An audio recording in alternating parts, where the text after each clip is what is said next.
بسم الله الرحمن الرحيم اللهم صل على محمد وعلى آل محمد كما صليت على إبراهيم وعلى آل إبراهيم إنك حميد مجيد اللهم بارك على محمد وعلى آل محمد كما باركت على إبراهيم وعلى آل إبراهيم إنك حميد مجيد۔ سبق نمبر 6۔ اس سبق میں 5 علامات ہیں: ہوا، ہی، ہو، ہی، ہا۔ ہوا یہ علامت واحد مذکر کے لیے استعمال ہوتی ہے اور اس کا ترجمہ وہ کیا جاتا ہے۔ مثلا هو اللہ، وہ اللہ ہے۔ ہوا مولاکم، وہ تمہارا مولا ہے۔ ہوا قرآن، وہ قرآن ہے۔ ہوا ظالم، وہ ظالم ہے۔ ہی یہ علامت واحد مؤنث کے لیے استعمال ہوتی ہے اور اس کا ترجمہ بھی وہ کیا جاتا ہے۔ ہی عصای، وہ میری لاٹھی ہے۔ ہی حیۃ، وہ سانپ ہے۔ ہی زجرۃ، وہ ایک ڈانٹ ہے۔ ہی احسن، وہ بہتر ہے۔ ایک بات یاد رکھیے گا کہ اگر ہوا اور ہیا کے بعد ایسا اسم ہو کہ جس کے شروع میں ال ہو تو معنی میں تاکید کا مفہوم پیدا ہو جاتا ہے اور اس کا اردو ترجمہ کرتے ہوئے عموماً ہی کا لفظ استعمال کیا جاتا ہے، جیسے ان شانیک هو الابتر، بے شک تیرا دشمن ہی بے نام و نشان ہے۔ فإن الجنة هي المأوى، پس بے شک جنت ہی اس کا ٹھکانہ ہے۔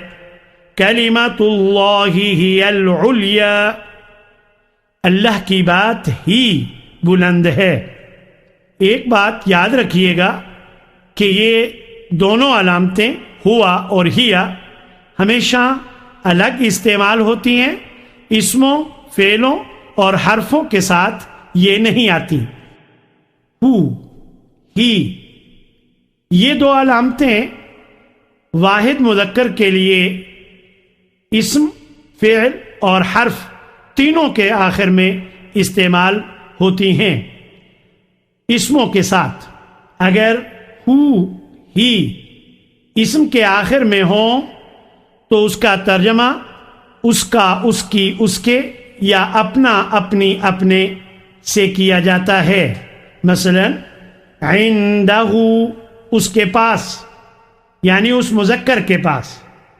ربہ، اس کا رب یعنی اس مذکر کا رب۔ علی رسولہ، اپنے رسول پر۔ علی قبرہ، اس کی قبر پر۔ جنتہ، اس کا باغ یا اپنا باغ۔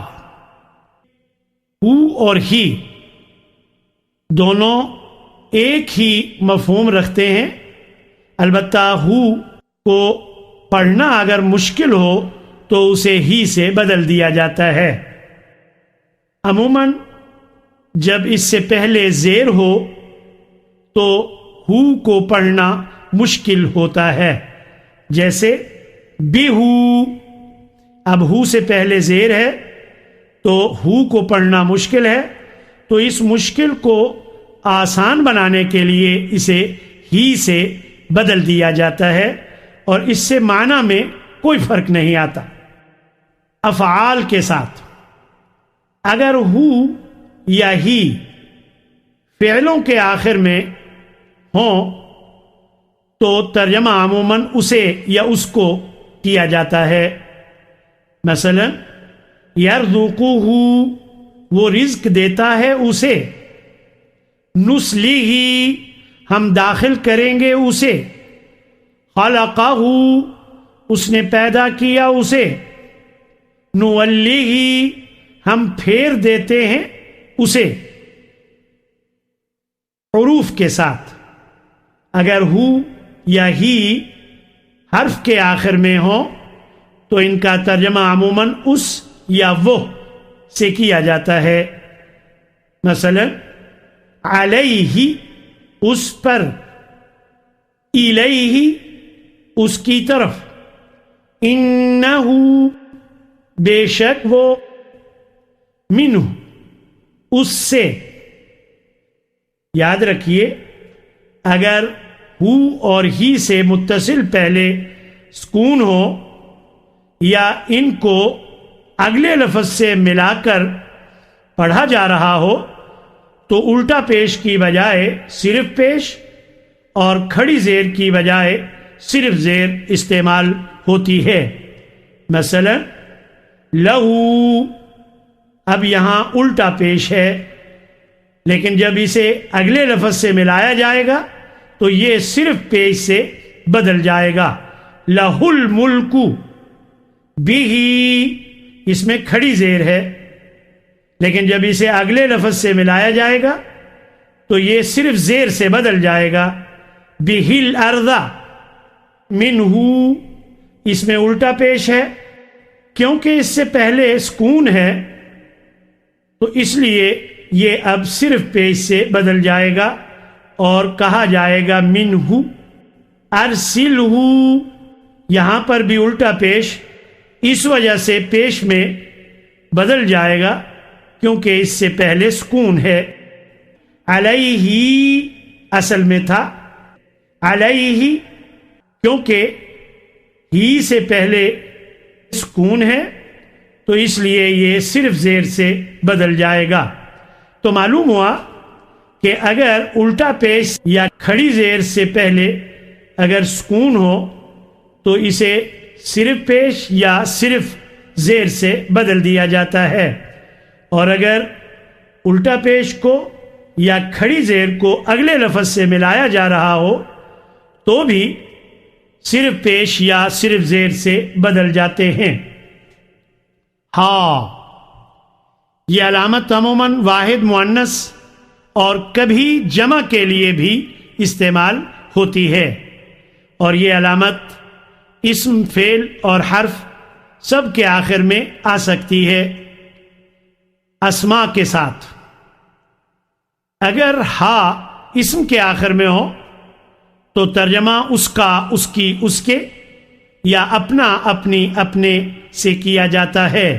ربھا اس مؤنث کا رب، رزقھا اس مؤنث کا رزق، عرضھا اس مؤنث کی چوڑائی، علمھا اس مؤنث کا علم، افعال کے ساتھ۔ اگر ہا فعل کے آخر میں ہو تو ترجمہ عموماً اسے، اس کو اور کبھی انہیں کیا جاتا ہے۔ مثلا یعلمھا وہ جانتا ہے اسے، یرزقھا وہ رزق دیتا ہے اسے، اسرھا اس نے چھپایا اسے، وجدتھا میں نے پایا اسے یعنی اس مؤنث کو، نتلوھا ہم پڑھتے ہیں انہیں، احیاھا اس نے زندگی دی اسے، حروف کے ساتھ۔ اگر ہا حرف کے آخر میں ہو تو اس کا ترجمہ اس یا وہ کیا جاتا ہے۔ مثلا فیہا اس مؤنث میں، انہا بے شک وہ یعنی بے شک وہ مؤنث، لہا اس مؤنث کے لیے، منہا اس مؤنث سے،